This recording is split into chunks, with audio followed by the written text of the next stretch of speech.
মার্কের কথা বলা হচ্ছে এখানে। নিঃসন্দেহে এটি একটি অত্যন্ত সুন্দর একটি আয়োজন। আমি ধন্যবাদ জানাচ্ছি আল্লামা মশিউর রহমান ফাউন্ডেশনকে, যারা মেধাবী শিক্ষার্থীদের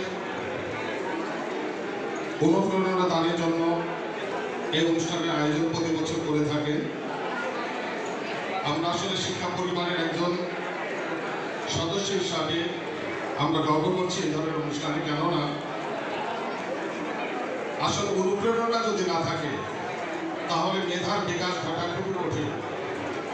আমাদের মেধাবী শিক্ষার্থীরা রয়েছে, কিন্তু একটু পরিচর্যা, একটু অনুপ্রেরণা, এটা আমাদেরকে অনেক দূরে নিয়ে যেতে পারে। কোরআন মাজিদের প্রথম অবতরণ বাণী হচ্ছে ইকরা বিসমি রাব্বিকা আল্লাযী খালাক।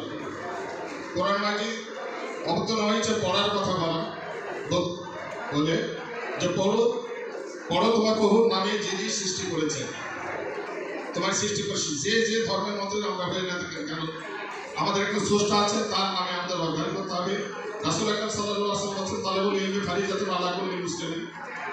বিদ্যা অর্জন করার প্রত্যেক মুসলমানের উপর ফরজ। রাসূল আকরাম সাল্লাল্লাহু আলাইহি ওয়াসাল্লাম আরো বলেছে, বিদ্যা অর্জন করার জন্য তোমরা যদি শুধু চীন দেশে যেতে হয়, সেখানে তোমরা বিদ্যা অর্জন করো। আল কোরআনে বলা হয়েছে, হাদিস